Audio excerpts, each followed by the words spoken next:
데살로니가 후서는 3장으로 이렇게 끝나게 됩니다. 데살로니가에 있는 교인들에게 바울이 편지를 쓴 것이죠. 그래서 첫 번째 편지는 전서라고 그러고 두 번째 편지는 후서라고 해서 두 가지 편지를 썼습니다. 그러나 우리가 알기로 하나님께서 바울에게 성령이 감동하게 하셔서 바울이 편지를 쓴 것이죠. 그래서 이 편지는 하나님의 말씀이고, 그리고 지금 이 땅에 살고 있는 모든 하나님의 백성에게 주시는 하나님의 말씀임을 저희들이 알고 있죠.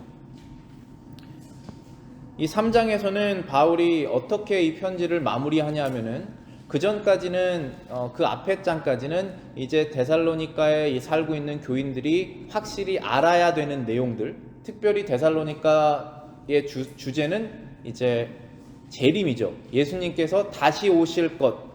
우리 지지난주 몇 주 전에 이제 설교 내용을 기억하시면 그런 내용이었죠. 예수님께서 다시 오실 때 이러한 일들이 벌어지니까 그때를 대비해라. 그렇지만 아직 오시지는 않았다. 그러니까 그러한 또 삶을 살아라. 이러한 말씀을 하시죠. 그러니까 먼저 알아야지 우리가 삶을 해석할 수가 있고 세상에 속지 않고 그 삶을 살아낼 수가 있지 않습니까? 그래서 먼저 알아야 되는 내용들, 쉽게 말하면은 뭐 가르침, 좀 어렵게 말하면 교리들을 먼저 말하고, 그 다음에 이제 그것을 알므로 인해서 어떻게 삶을 살아야 될지, 적용해야 될 것들을 이제 3장에서 말씀하고 있는 것입니다. 컬러링 페이지에서 제가 아이들에게 말했듯이 결국은 알아야 되는데, 그 알아야 되는 이유가 그 지식을 삶에 적용을 해야 되기 때문에 알아야 되는 것이죠. 그 두 가지가 떨어지면 굉장히 사람이 괴리감이 생기고 슬프게 됩니다. 오히려 차갑게 되고, 그러니까 그 믿음을 그대로 실천해 나가면서 우리가 그리스도 안에서 거룩하게 변화되는 것이죠. 그래서 신앙생활이라는 말 굉장히 저희가 자주 쓰는데, 이 신앙생활 뭐 잘하고 있냐 이렇게 어른들이 자녀들에게도 물어보시고, 목회자가 신방하셔서 신앙생활 어떠십니까 이렇게 물어봤을 때 그 내용은 결국 하나죠. 우리가 믿고 있는, 같이 함께 고백하고 있는 그 신앙과 여러분의 생활이 일치하고 있습니까? 라고 여쭤보는 것이죠. 그래서 그 신앙생활에 대해서 바울이 오늘 말하고 있는 것입니다. 그럼 몇 가지 바울이 지금 말하고 있는 신앙생활에 대해서 저희들이 살펴보면, 첫 번째는 기도 생활입니다. 1절 한번 보시겠습니다. 정말로 형제들아, 너희는 우리를 위하여 기도하기를 주의 말씀이 너희 가운데서와 같이 다름질하여 영광스럽게 되게 하라라고 되어 있습니다. 바울이 지금 먼 곳에서 이 데살로니가에 있는 교인들에게 편지를 쓴 것입니다. 데살로니가에서 바울이 시간을 그들과 같이 보냈던 시기는 이미 지났고, 바울은 다른 전도 지역에 가서 데살로니가 교인들이 신앙을 잘 지키고 있는지 궁금해서 편지를 쓰는 것이죠. 그런데 그들에게 이러한 부탁도 하는 것입니다. 나를 위해서 기도해라 라는 거죠. 무엇을 위해서 기도해라라고 했냐면은, 주의 말씀이 너희 가운데서 다름질한 것처럼, 그 새 번역에서는 퍼져나간 것처럼 그렇게 되고 영광스럽게 되기를 기도해달라는 것입니다. 두 가지 내용이죠. 이렇게 구분하면, 하나는 복음 전파하는 그 일이 외부적으로 어려움 당하지 않게 최대한 빠른 시간에 많은 지역으로 많은 사람들을 만날 수 있는 기회를 우리가 얻고, 그리고 만날 수 있도록 상황이 펼쳐지기를 기도해달라고 말씀하신 것이죠. 그 다음에 영광스럽게 되게 해라라는 것은, 그렇게 많은 사람들에게 전해졌는데 단 한 명도 회심하지 않을 수가 있지 않습니까? 그러니까 많은 사람이 듣고 많은 사람이 죽게 돌아오는 그 복음 사역을 위해서 기도해달라. 그것이 데살로니가 지역에서는 일어났지 않았느냐, 똑같이 여기서도 일어나게 해달라라고 기도해달라는 것입니다. 그래서 기도를 해야 돼요. 저와 여러분들도 마찬가지죠. 우리가 기도 생활을 해야 되는데,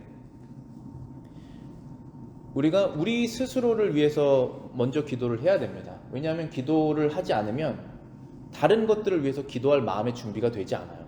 지금 바울이 먼 지역에서 복음 전파를 하는 것을 위해서 기도해달라고 했는데, 내 마음의 준비가 안 됐을 때 다른 것을 위해서 전혀 기도할 준비가 되지 않는 것을 우리가 발견할 수 있지 않습니까? 그래서 먼저는 우리 자신이 영적으로 준비가 돼야 되는데, 영적으로 준비가 된 상태에서는 이제 복음 사역을 위해서 기도해야 된다는 것입니다. 누가복음에 예수님께서 말씀하시기를 너희는 무엇을 먹을까 무엇을 마실까 하여 구하지 말며 근심하지도 말라. 이 모든 것은 세상 백성들이 구하는 것이라. 너희 아버지께서는 이러한 것이 너희에게 있어야 할 것을 아시느니라. 다만 너희는 그의 나라를 구하라. 그리하면 이러한 것들이 너희에게 더하시리라. 적은 무리여 무서워 말라.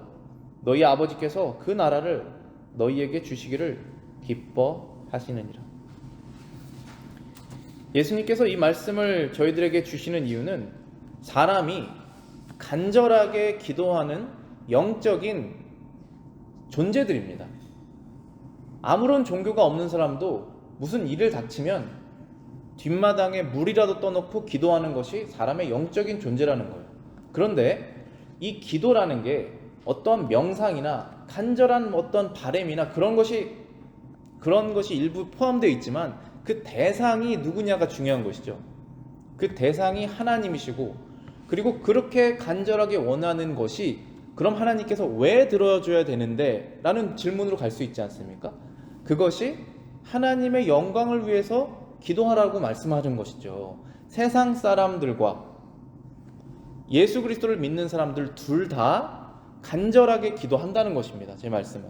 그러나 그 기도의 목적이 무엇인지, 그 대상이 누구신지, 최종적으로 이것이 왜 일어나야 되는지를 고민해 봤을 때 그 둘의 차이점은 완전히 다르다는 것입니다. 그래서 예수님께서 말씀하시기를 너희가 필요한 것을 너희 아버지께서 다 아신다. 그렇기 때문에 세상 사람들처럼 먹고 마시고 무엇을 구할까, 무엇을 쓸까, 그것을 구하거나 근심하지 말고, 그것은 세상 사람들이 하는 것이니 그렇게 하지 말고 너희는 하나님 아버지의 나라를 위해서 구하라. 그러면 너희들이 필요할 것을 더해 주시리라고 하는 이 말씀을 주신 것입니다.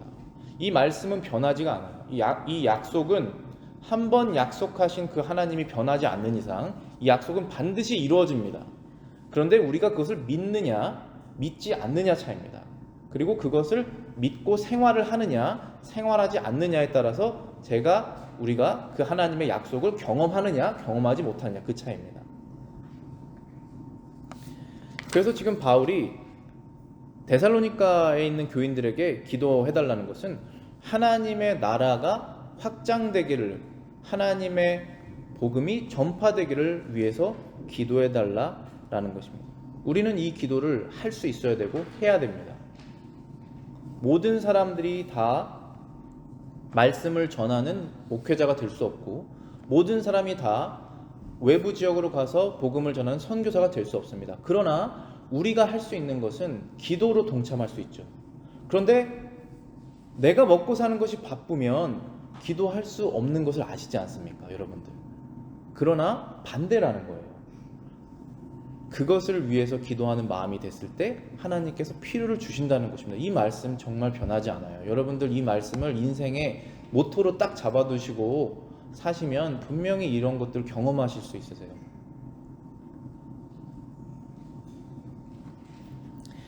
그 다음에 2절 보시겠습니다. 또한 우리를 무리하고 악한 사람들에게서 건지옵소서 하라. 믿음은 모든 사람의 것이 아님이라. 바울이 또 기도해달라고 하는 내용이 이 세상에 악한 사람들, 그리고 무리한 사람, 즉 부당한, 정의롭지 않은 사람들이 너무나 많기 때문에 이 복음 전하는 것이 쉽지가 않다. 그러니까 그들로부터 우리를 보호해달라는 기도를 부탁하는 것입니다. 여러분들 우리의 신앙이 언제 성장하냐 하면 방금 전에 제가 전해드렸던 하나님 나라와 의를 내가 먼저 구할 때, 그러니까 그것이 우리의 수단이 아니고 목적입니다. 완전히 그것이 목적이에요, 내 삶에. 그럴 때 하나님께서 다른 모든 수단을 주신다는 거잖아요. 우리가 그것을 경험하면서 살게 되는 것인데, 또 하나 우리가 신앙이 성장할 수 있는 비결은 복음을 전할 때 신앙이 성장해요. 왜냐하면 복음을 전할 때 그 어려움을 겪거든요.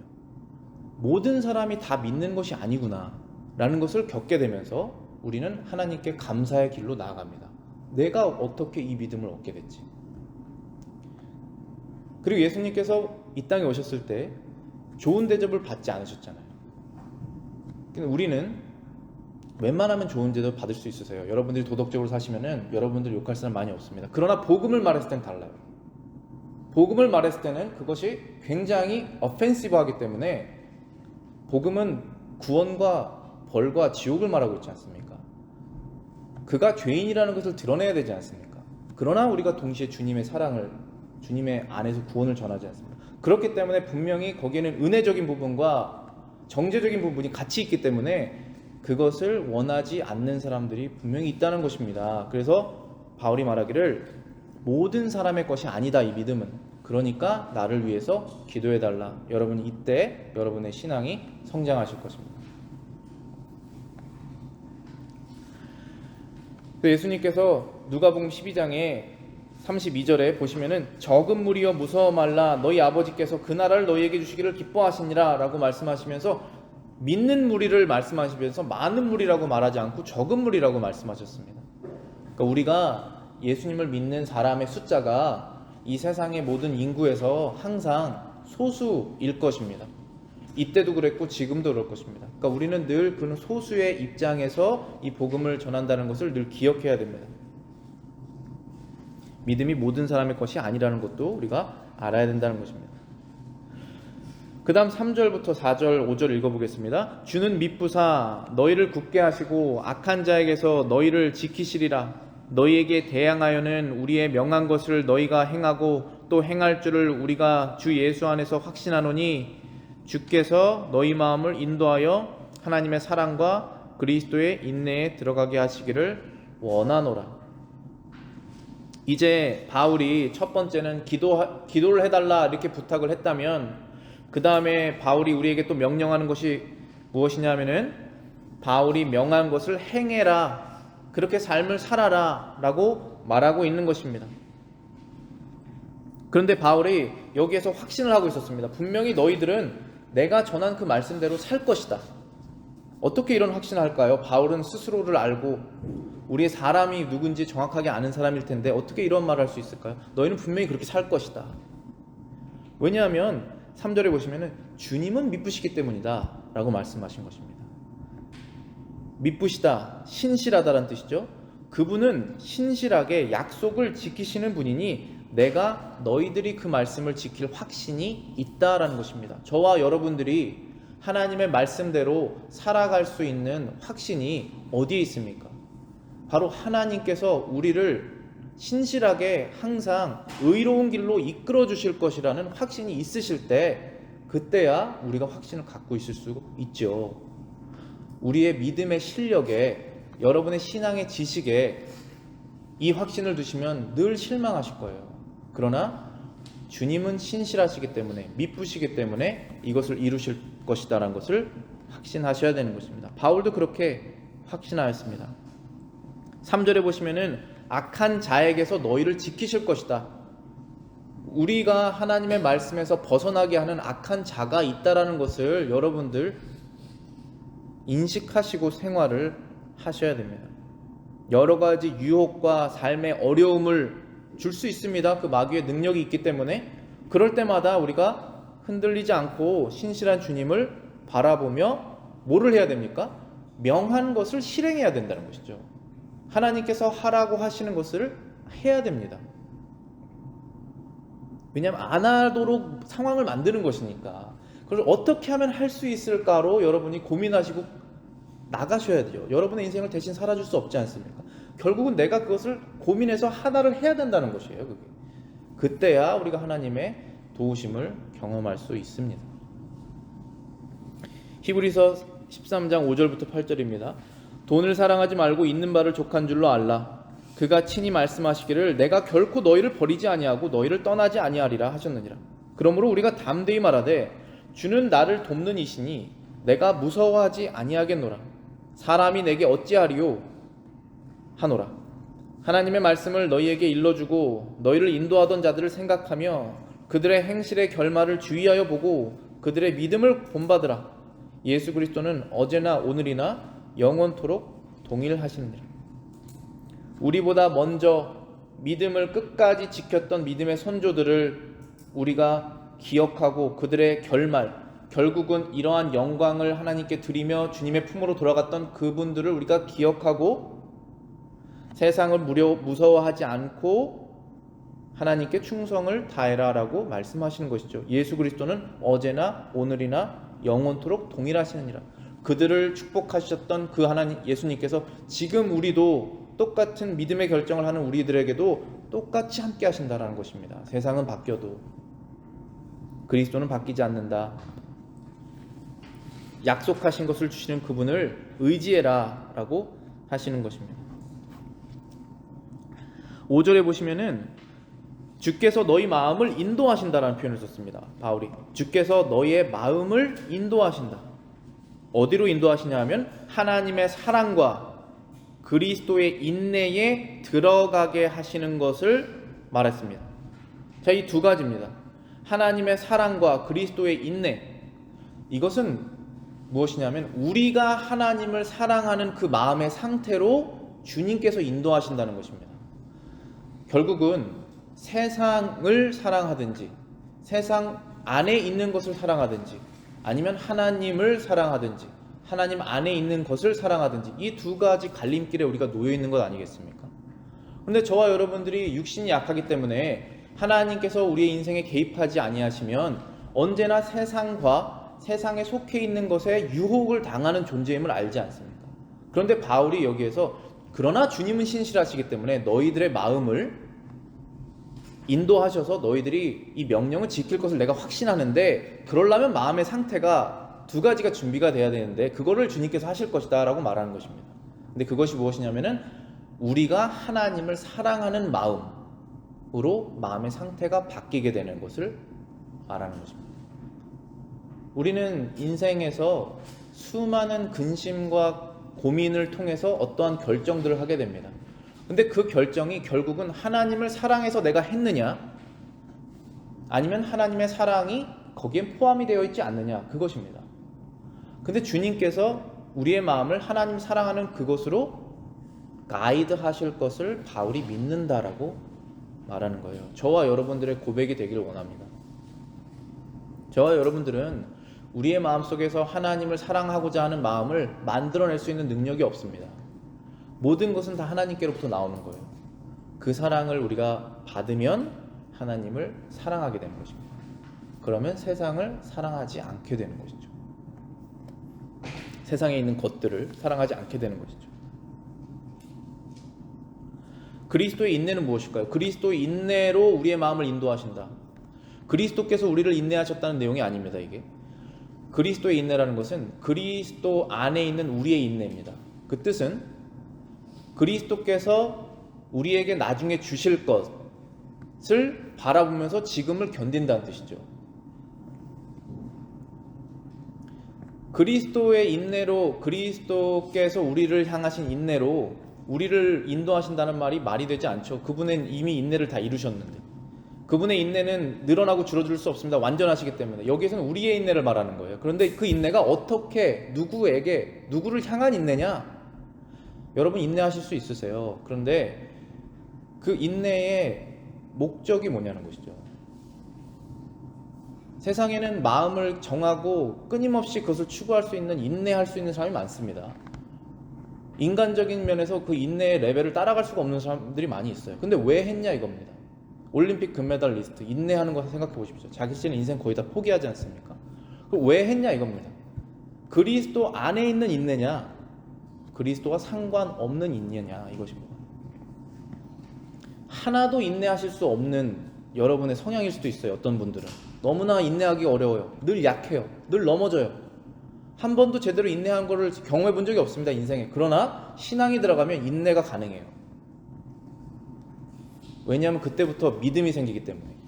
내가 지금 하는 이 인내는 어려움을 겪는 믿음으로 지금 이겨나가는 이유는 마지막에 예수님이 다시 오셨을 때, 그리스도께서 오셨을 때 받을 내 상 때문이다 라는 믿음이 들어가면 이기는 겁니다. 왜냐하면 그 상은 없어지지 않으니까.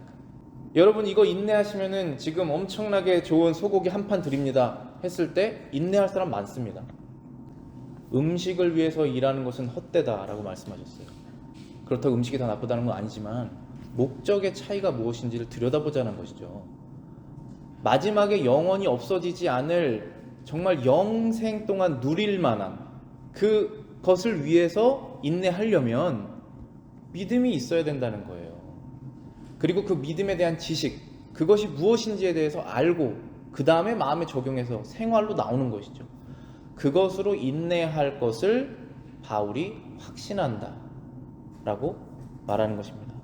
그때서야 비로소 이 데살로니가에 살고 있는 하나님의 신자들이 믿음으로써 그것을 행하면서 살게 될 것이기 때문에 그런 것입니다.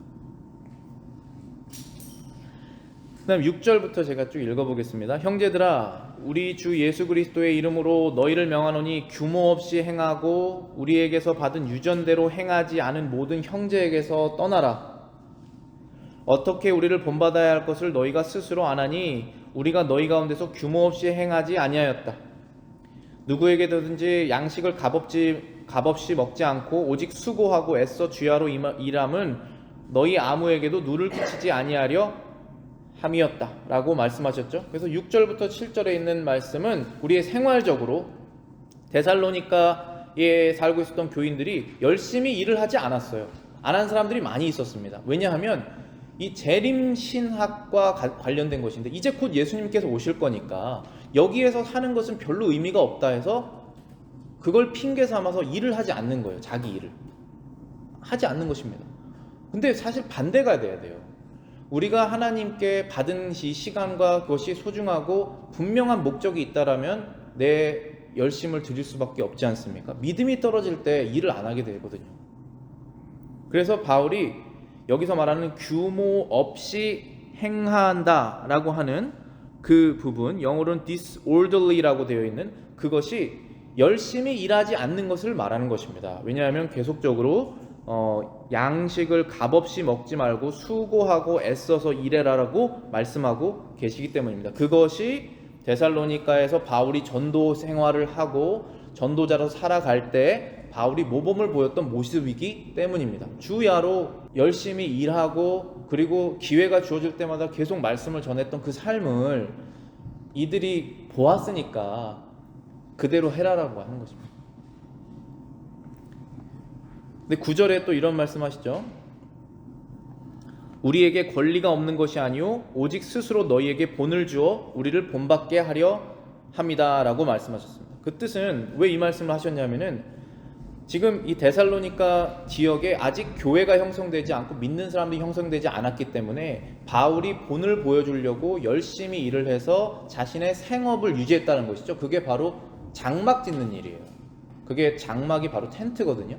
그래서 영어로는 텐트 메이킹이라고 말하면 어떤 선교사님이 가셔서 자신의 세상적인 일을 병행하면서 복음을 전하는 것을 텐트 메이킹이라고 합니다. 그래서 이 전통을 따라서. 그런데 바울이 복음을 전하는 것으로 인해서 자신의 생활을 해야 되는 권리가 없어서 그렇게 하는 것이 아니다 라고 말씀하는 것이죠. 그 권리가 있지만 너희들에게 모범을 보이기 위해서 그 일을 하면서 복음을 전했다라고 말씀하시는 것이죠. 고린도 전서 9장 12절부터 12절에도 이 원리를 똑같이 말씀하십니다. 다른 이들도 너희에게 이러한 권리를 가졌거든 하물며 우리일까 보냐. 그러나 우리가 이 권리를 쓰지 아니하고 범사에 참는 것은 그리스도의 복음에 아무 장애가 없게 하려 함이로다. 성전의 일을 하는 이들은 성전 안에서 나는 것을 먹으며 제단에서 섬기는 이들은 제단과 함께 나누는 것을 너희가 알지 못하느냐.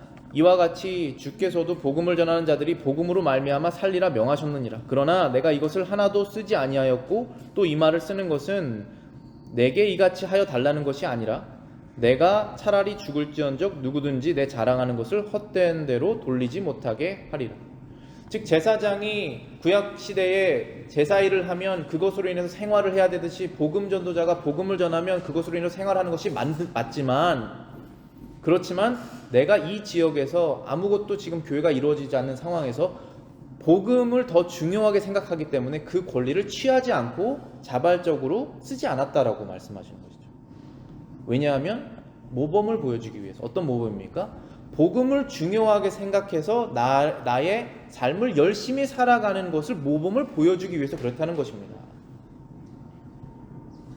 다 복음 전도자가 생업으로 살 수는 없잖아요. 그러나 우리는 복음을 전하는 사람으로서 그 목적을 가지고 우리의 생활을 하는 것이죠. 열심히. 그 모범을 보여준다는 것입니다. 10절입니다. 우리가 너와 함께 있을 때에 너희에게 명하기를 누구든지 일하기 싫어하거든 먹지도 말게 하라. 반대로 일을 하면 반드시 먹을 수 있어야 된다는 뜻도 되겠죠. 그렇지만 일하고 싶지 않으면 먹지 말게 해라 라는 것입니다. 13절에도 보시겠습니다. 형제들아 너희는 선을 행하다가 낙심치 말라. 이것은 우리가 하나님의 나라와 의를 위해서 살기를 결정하고 그것으로 결정하면 더 많은 우리의 노력이 필요하지 않습니까? 그 노력을 하다 보면 지칠 때가 있어요. 어떨 때 지치냐? 너무나 많겠죠. 그런데 예를 제가 들진 않겠습니다. 지금 시간상. 여러분들 마음속에 있는 약점을 통해서 그 지침이 나오게 되거든요. 그런데 그때 멈추지 말라는 거예요. 선을 행하는 하나님을 위해서 살아가는 것을 낙심하게 만드는 것이 마귀이기 때문에 그것을 우리가 깨닫고 낙심하지 말아라 라고 말씀하시는 거예요. 그러면 계속 나아갈 수 있게 되니까 나아가야 되기 때문에 그런 것입니다. 지금까지 제가 말씀드린 것은 바울이 신앙생활에서 우리에게 명령하는 것들 보면 기도를 해야 되는 것, 하나님의 나라와 영광을 위해서 우리가 기도를 해야 되는 것, 그 다음 두 번째는 열심히 우리에게 부여된 그 일을 해야 된다는 것, 그 두 가지를 말하고 있죠.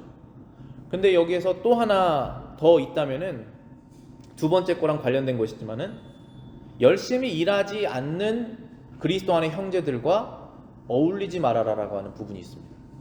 이것도 명령이에요. 그리고 그들을 경고해서 일을 하게 해라 라고 하는 것도 우리에게 부여된 의무입니다. 자, 6절 보시겠습니다. 형제들아 우리 주 예수 그리스도 이름으로 너희를 명하노니 규모 없이 행하고 우리에게서 받은 유전대로 행하지 않는 모든 형제에게서 떠나라. 떠나려면 제가 결정을 해야 되죠. 어떤 형식으로 떠나야 되는지, 이게 무엇을 의미하는지 알아야 됩니다. 먼저. 그런 다음에 알았으면 그걸 행해야 되죠. 그렇기 때문에 이제 뭐 그거에 대해서 제가 좀 설명을 해드리겠습니다. 어떤 형식으로 떠나야 되는지도. 그 다음 11절 12절 보시겠습니다. 우리가 들은즉 너희 가운데 규모 없이 행하여 도무지 일하지 아니하고 일만 만드는 자들이 있다고 하니 이런 자들에게 우리가 명하고 주 예수 그리스도 안에서 권하기를 종용히 일하여 자기 양식을 먹으라 명령해라라는 것입니다. 그들에게 찾아가서 우리의 형제로서 잘못된 방향으로 가고 있으니 180도 돌아가서 반대 방향으로 가라라고 말을 해야 된다는 것이죠. 그게 교회의 역할이에요. 우리 피부치 있는 사람이 잘못되면 형제가 말하지 않을 수가 없지 않습니까? 그런 것처럼 우리가 피가 육신적으로는 한 방울 안 섞여도 그리스도의 피로 묶였기 때문에 형제자매들로서 잘못된 방향으로 가고 있으면 돌아와라라고 말할 수 있어야 됩니다. 이 부분이 굉장히 약해졌어요, 교회에서. 그래서 말하면 옆 교회로 갑니다.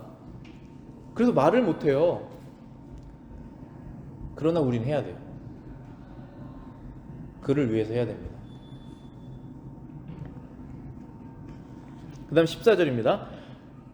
누가 이 편지에 한 우리 말을 순종치 아니하거든 그 사람을 지목하여 사귀지 말고 저로 하여금 부끄럽게 하라. 이 말씀을 들었는데도 순종하지 않고 그렇게 하면 그 사람을 지목해서 사귀지 말고 그로 부끄럽게 하여라. 어려운 부분일 거예요, 이건. 그러나 그 잘못된 생활 패턴에 우리가 같이 섞여서 지내지 말라는 것입니다. 예전에 같이 그랬다면 이제는 그것을 끊고 더 하나님께 우리가 충성되이 사는 방향으로 나아가고 오히려 그런 사람들과 같이 더 그 그룹에서 살으라는 것입니다. 그래야지 발전이 있지 않겠습니까? 항상 똑같은 패턴이 지속이 되면 바뀜이 없을 거 아니에요. 열심히 하는 쪽으로 가야죠. 그래서 교제하지 말라는 것이에요. 그런데 여기에서는 더 나아가서 부끄럽게 해라 라고 하는 부분이 있죠. 그거는 15절에서 좀 더 설명을 하고 있습니다. 그러나 원수같이 생각하지 말고 형제같이 권하라. 형제로서 가서 그렇게 하면 안 된다라고 말을 해야 된다는 거죠. 말해야 됩니다. 목회자가 먼저 말을 할 수 있지만 성도분들끼리 말하자면 같은 선상에 서 있으시잖아요. 더 잘 보실 수 있죠. 생활이 더 겹치는 부분이 많지 않습니까? 그러면 그때 말을 하실 수 있는 거예요. 제가 마태복음 18장 12절부터 17절 제가 읽어드리겠습니다. 이 구절을 해석하기 위해서.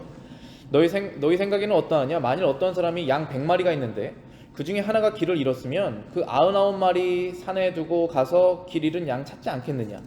진실로 너희에게 이르노니 만일 찾으면 길 잃지 아니한 99마리보다 이것을 더 기뻐하리라.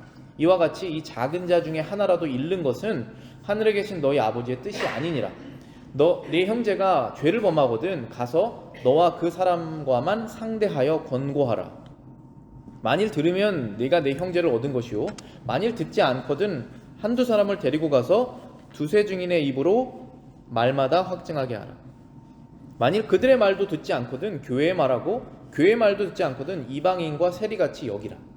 자, 이게 교회의 역할이에요. 이게 교회의 권징이라고 말할 수 있고, 그러니까 어떤 사람이 마음속에 있는 죄가 드러났어요. 지금 여기 데살로니가 교회처럼 말하면은 일을 하지 않습니다.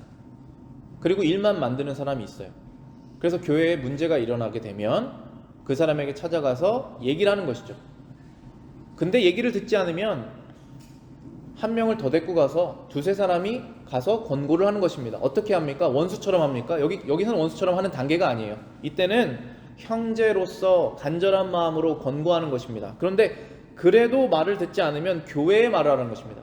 교회의 세션, 교회의 장로님들, 여러분들 세례 받으실 때 문답해서 결정했던 누가 그리스도 안에 있는지 밖에 있는지 결정해야 되는 그 여러분의 대표자들이 아닙니까? 장로 그리고 목사님께 그걸 얘기를 해서 그렇게 같이 갔는데도 얘기를 듣지 않으면 그 사람은 예수 그리스도 안에 있지 않다라고 생각해라라는 것입니다. 세리와 이방인처럼 여기라는 뜻이 바로 그거예요. 그럼 이거는 바로 출교예요. 그 사람이 나중에 다시 돌아오기를 바라면서 당신은 우리 교인이 아닙니다. 교회에 언제든지 나오실 수 있으세요. 그러나 우리는 당신을 교인으로 여기지 않습니다. 그렇게 되는 거예요. 이것이 교회에 실천된다면 진짜 양심적으로 한두 교회부터 시작된다면 진짜 교회 많이 바뀔 거예요. 성도분들 많이 성장하실 거예요. 그리고 정말 주님 안에서의 기쁨을 누리면서 사실 거예요.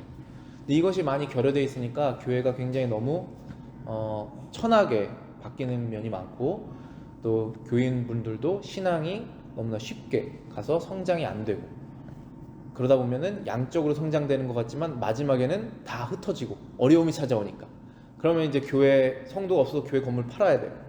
그런 것이 계속 일어나지 않습니까? 역사적으로 이런 것들을 우리가 해야 돼요. 형제에게 사랑으로 권고하는 그 과정들 해야 됩니다. 그다음 마지막에 이제 바울이 결론을 내리죠. 평강의 주께서 친히 때마다 일마다 너희에게 평강 주시기를 원하노라. 주는 너희 모든 사람과 함께 하실지어다. 주님께서 항상 너희와 함께 하시기를 원하신다라고 축복을 하면서 때마다 일마다라는 표현을 썼습니다. 제 영어 성경에서는 always in every way라고 되어 있어요. 그러니까 항상 무슨 일을 하든 하나님께서 너와 함께 하셔서 주님께서 세상이 줄 수 없는 평강을 주실 것이다. 염려하지 말아라 라고 말씀하십니다. 그리고 17절에 바울은 친필로 문안하노니 이 편지마다 표적으로 쓰이길 원하노라. 이 뜻은 바울이 대부분 해석하기를 눈이 안 좋아서 이 글씨를 대필자가 있었거든요. 대필자가 있었는데 이 부분은 바울이 친필로 쓴 것입니다. 그래서 마치 서명처럼 그렇게 되면 어떻게 됩니까? 이것이 사도에게 하나님께서 명령하신 하나님의 말씀이라는 것을 확실하게 증언하는 것이죠. 또 지금도 이 말씀이 저희들에게 하나님의 말씀으로 증언되고 있는 것입니다. 18절에 우리 주 예수 그리스도의 은혜가 너희 무리에게 있을지어다. 이 세상에서 정말 변화무쌍한 한 치 앞도 예상이 안 된 이런 세상 속에서 우리가 평안을 누릴 수 있는 것은 이 세상을 주관하고 계시는 그 하나님의 은혜가 무슨 일을 하시든지 간에 여러분들이 하나님의 나라와 영광을 위해서 하실 때 임하시기 때문에 그렇다는 것입니다. 어제나 오늘이나 내일이나 늘 동일하신 예수 그리스도의 그 말씀과 은혜가 여러분들에게 모든 생활에서 적용되시기를 바라겠습니다.